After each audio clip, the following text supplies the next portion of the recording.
Hello, tarot friends. How are you today? So today is Sunday, May 3rd, and I thought that I would do a short video about my April 2020 favorites. And I actually ended up using a ton of decks in April for a number of reasons. And so this is just a video reflective of the ones that are my favorites. So I thought I would start off first with my favorite herbs of the month. So continues to be white pine. I'm still picking white pine and making tea with it. And another herb I'm using, and I'm going to be a little bit cautious as I pick it up because it's nettle. And I've been making a tea with nettle and white pine and spearmint.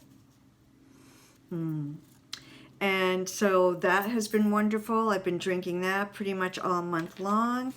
And then I recently ran out of my tincture, astragalus tincture, and when I went to try to get more, everybody is out of it because apparently folks are realizing that astragalus is good for the immune system. I mean, one of the things that it does. And so for that reason, it's disappeared from the planet. Hopefully just temporarily. But luckily, I remembered I had some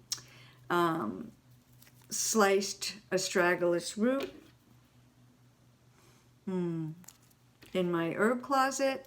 And so I've been making a tea with it. So what I do is the white pine and the astragalus, you both, for those two herbs, you want to make a decoction. And so you put them in cold water and then bring it to a very, very low simmer for about 20 minutes. And then after you're done decocting it or simmering it, you turn the flame off and then you throw in the nettle and the spearmint and let it steep for another 20 minutes or so and then strain and drink. I've been drinking it hot or warm. My partner, however, has been drinking it cold and says that very refreshing chilled. So either way, check it out. All those herbs are great and make a really nourishing, rich, tasty tea. So then for April, my favorite crystals. This one is a beauty, and this crystal I have had for probably over 30 years. And we cleaned out our attic as we are sheltering at home, and in a box I found this crystal that had been among the missing for many years. And I am so, so happy to be reunited with this one. It's a Lemurian seed crystal. I don't know if you can see the striations on it. It's just a lovely, lovely crystal, and I just love it so much. And another crystal that I found in that same box is this one. It's a little stone of chrysoprase. And I've been enjoying working with this one this month too. So those are my two favorite crystals for the month. And then in the month of April, I bought 4 new tarot decks. Actually 3 oracles and 1 tarot. So I'm just going to talk about 3 because the 4th one I got at the very end of the month, and I've only pulled from it once, and I'm going to bring it forward into May. So the first one is this one, Goddesses Knowledge Cards by Susan Seddon-Boulay. And this is a lovely little deck. I used to have it, and I gave it away, I guess, but I just decided, you know what, I think I'm gonna get that again. Let's see, just show you a few cards. This is Flora, Fortuna, Diana, and it's interesting because there's a Diana and an Artemis, and I always have considered them to be the same goddess, Oh, can you see that? It's Sedna. It's a beautiful card. It's a little bit hard to see because it's a little bit dark, but it's really beautiful. Ishtar, Inanna, Lilith, Changing Woman, Eve, White Shell Woman. So there's a little bit on the back of each card that talks about the particular goddess painting on the front. And I've been really enjoying working with this deck this month. And then another Oracle deck that I got this month is the Tree Angel Oracle. And I had seen people posting from this deck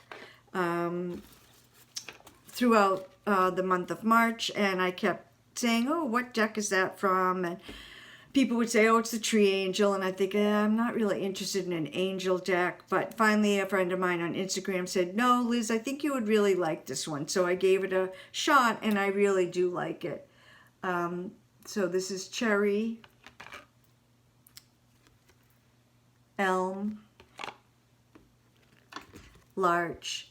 And so to me, they're sort of more like tree spirits than angels because they don't have wings. Maple, Hazel. Let's see. Oh, this one is beautiful. Spruce. And almond. And there's two of my favorite herbs in this deck, hawthorn and elder, and that sort of pushed me over. And I'm really glad that I got it. It's, you know, reasonably inexpensive, and I've been enjoying pairing it with other Oracle decks. And I have quite a few. As I mentioned, I'm an herbalist, and I do work with plant spirits on a regular basis, and so I like having different plant-based decks. My other new deck this month is a tarot deck, and it is called The Wise Woman's Tarot.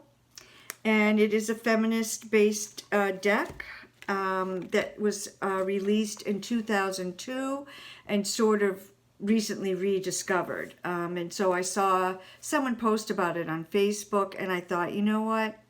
I'm going to get that. So this is the guidebook. It's meaty. It's almost 200 pages. And a big chunk of it is on the majors because the majors have been redone in a way. Many of them are renamed and many of them are reordered. And there's in the guidebook is a rationale and an explanation for why that is.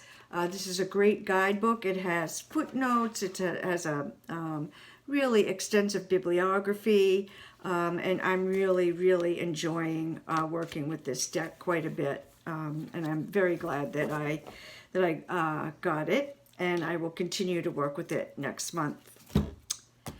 So another deck that I'm working with, I decided in December of last year, after many, many years of resisting the Thoth deck, I thought, you know, if you are going to be well-versed in tarot, the three major systems, Marseille, Rider-Waite-Smith, and Thoth, you should work with all three, or at least become familiar with all three.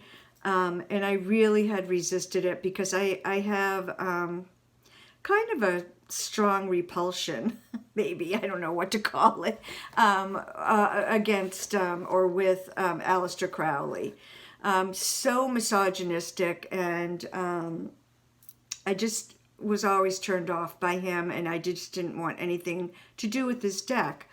But over the years, I've thought, okay, I'm a student of tarot. I love reading about tarot. I love studying about tarot, as well as using the cards to read with. So, okay. So I got the Lon Milo DuQuette book, which I've been reading, and it's interesting. Goes into a lot of information about the philosophy of the Golden Dawn. And then through some work I was doing with another deck, I came across reference to Angela Arian's book on the Thoth. And so I got that. And she brings a little bit more of a feminist perspective to the cards. And I feel a little bit better studying that deck with Angela's book rather than Crowley's book. So I got a Thoth deck from US Games and I was using it, but I hated those borders around the back. And I saw someone, who was it? Oh, Mary Grace Firm. She posted that she got a greenie. And I thought, you know what? I'm going to look for one. So I found one for a pretty reasonable price on eBay. I think they come up fairly regularly. And this is the box that it came in. And the box is kind of beat up. But the deck itself, which I'm actually storing in this bag because I don't want that box to get any more beat up. This is from 1978. It came with the little white book, which you can see is in pretty good condition. And the cards, I don't really think whoever had this deck used these cards at all. They're in great condition. And I'm really happy to have it. And I have to say, this deck feels so different than the new deck. Maybe I'm just imagining it. I don't know, but I'm really enjoying having this one. And look, no white border on the back. Yay! Lon Milo DuQuette spends about 20 pages explaining all the symbolism just in the backs of the cards. So it's worth getting that book just to learn about all that symbolism. So I don't know. There's so many things in this world that I'm interested in learning about, and I only have so much time. I mean, yeah, I know I have plenty of time these days, but do I want to spend a lot of time studying the Thoth deck? And my gosh, it could be a lifetime study. It's incredibly packed full of symbols and symbolism. So what I've been doing is I've been going through the majors. And so, for example, with the Empress card 3, I read all about the Empress and I looked at that card. And then I looked at the 3 of Wands, the 3 of Swords, the 3 of Cups, and the 3 of Discs. And so that's how I'm studying it. I haven't really started using it. I don't know. I don't know. But anyway, I'm learning and it's okay. I'd really rather spend my time studying the Wise Woman Tarot deck, but trying to broaden my horizons. So, one of the other things I've been doing since we've been sheltering at home is I've been meeting online with a friend of mine, and we've been meeting almost every day online, FaceTime. And this friend of mine lives alone, and she said, when we first found that we were going to shelter at home, she said, I think I'm going to feel so isolated and alone. And, I said, well, let's check in with each other. We can, FaceTime and pull cards for each other or whatever. So that's what we've been doing, not every day, but I'd say 5 out of 7 days we've been doing that. And she picked the decks that we're going to work with. And one of the tarot deck is the the Wildwood. Oh, here we go. Sorry, I have so many decks out here. So I just have these 3 cards out because these are my most recent pull from yesterday. So this is the Moon. They call it the Moon on Water. This is the Knight of Bows. And this is the Ten of Arrows. So that's my pull from yesterday. And then We are also working with the Wild Unknown Animal Spirit cards, and these are just some of the ones that I've pulled. Unicorn, I had never pulled that one before. Hummingbird, deer, such a lovely deck. And the cards, they just feel so good. Wolf, turtle. I pulled this a while ago, and on a walk last weekend, I came across a huge turtle in the woods hanging out in the sunny path. Cosmic Egg, so I've been really enjoying that. And then the other deck we're working with is this one, Lisa de St. Croix, Invoking the Goddess Oracle, which is, as you can see, a round deck. It's lovely. I love this deck. This is Freya, Diana, Pele, Mawu, Sarasvati, Persephone. And what Lisa has done is on the backs of the cards, she's written a little verse about the goddess or a message from the goddess, and then keywords. So we've been enjoying that lovely deck. And then one day we were just chatting, and we didn't really feel like pulling from the cards that from the decks that we've been using, and so I just said, oh, what about, let's just pull from this deck, because it's kind of a mellow deck. It's a lovely deck. I've had it a million years, and so we are now also pulling from that this deck. And this is a kind of nature-based deck, Lotus Flower Iceberg. It has the seasons represented by the Wheel of the Year. It's different artists, and I don't usually go for decks by different artists, but I don't know, there's something cohesive about this deck, and I don't find it a problem to have different artists. The art styles are somewhat similar. Anyway, that is a deck we've been using as well from time to time, and I've been thoroughly enjoying that. And then the other little project or whatever that I've been doing is a friend of mine on Instagram, Alice at Lakshmi Rose, reached out to me in the middle of March and said, would you be interested in, co-sponsoring an Instagram challenge, because she was concerned. Friends of hers had reached out to her and had, were concerned, we're worried, we're nervous, we're afraid, we're isolated. And so Alice said, what if we start a challenge and we call it something like Tarot for Difficult Times or whatever. So we decided, we settled on Tarot for Unusual Times, and we've been pulling cards every day. We started a hashtag, and quite a few people have joined in.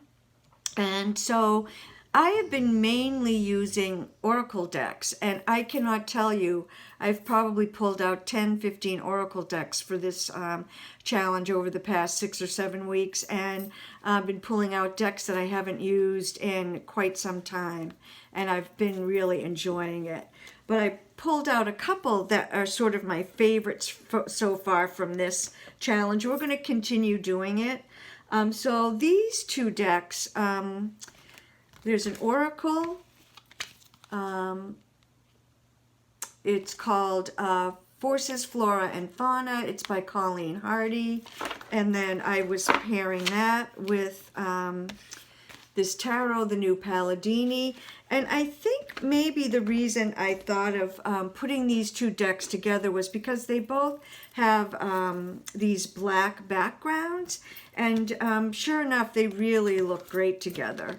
So these are just some random cards I pulled from the two decks. And you can see that they are really kind of striking together. And again, I think it's probably because of the black backgrounds.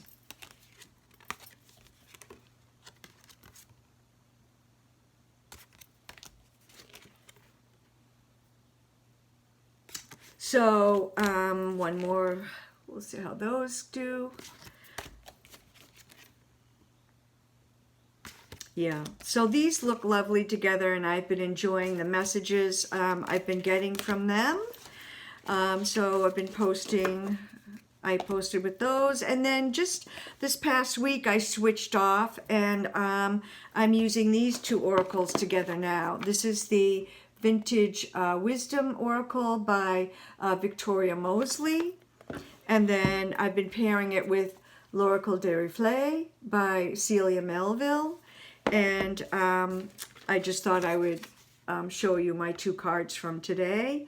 So it's Hope and Lotus, and the message I got from those two cards was, you know, hope is not a misguided or frivolous emotion to be experiencing right now. And the lotus is a perfect example of that, because the lotus starts down in that muck and mire and mud in the bottom of the pond, and then comes up through the deep dark waters up to the light of day and blooms open with its beautiful flower.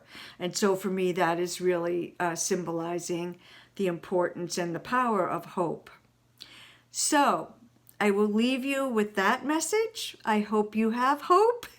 Please continue to have hope. Please continue to be safe. Wear your mask, wash your hands, and blessed be